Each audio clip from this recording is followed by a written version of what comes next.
এবার গতকালকে রাতে আরো 800 জন গ্রেপ্তার। নির্বাচন কমিশনের নির্দেশে গতকাল রাতে গ্রেফতার করা হয়েছে 809 জনকে।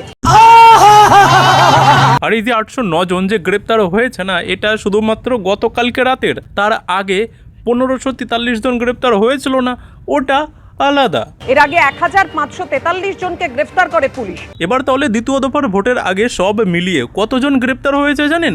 মাত্র 2300 জন। আরে না না না, ওটা তো মজা করে বললাম যে 2300 জন।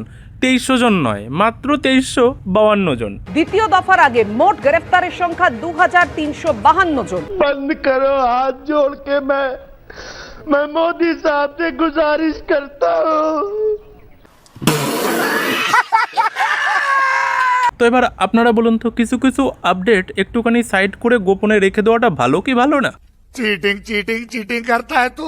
তো যাই হোক, দেখুন ওই যে আর একটা ব্যাপারে বলেছিলাম না, যে কল্যাণ ব্যানার্জি তাদের 800 জন গুন্ডা মাস্তানদের লিস্ট নিয়ে কলকাতা হাইকোর্টে পৌঁছে গিয়েছে রক্ষা কবচ চাওয়ার জন্য। আমি আপনাদেরকে বলেছিলাম না যে ওটারও বলবো, ওই লিস্টে শুধুমাত্র 800 জন নেই, কল্যাণ ব্যানার্জি তো গিয়েছিল তৃণমূলের খুবই গুরুত্বপূর্ণ লোকেদের বাঁচানোর জন্য। কিন্তু কমিশনের ওই লিস্টে নাম রয়েছে কতজনের জানেন?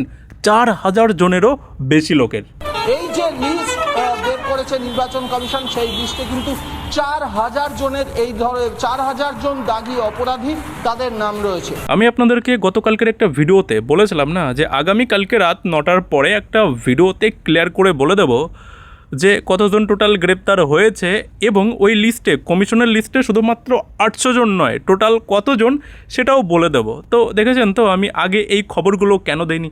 কারণ আমি জানতাম যে ভোটের ঠিক দুদিন আগে পুলিশ দুর্দান্ত খেলবে, এবং এমনটাই খেলবে যে গ্রেপ্তারির সংখ্যা না হাজার হাজার পার করে যাবে।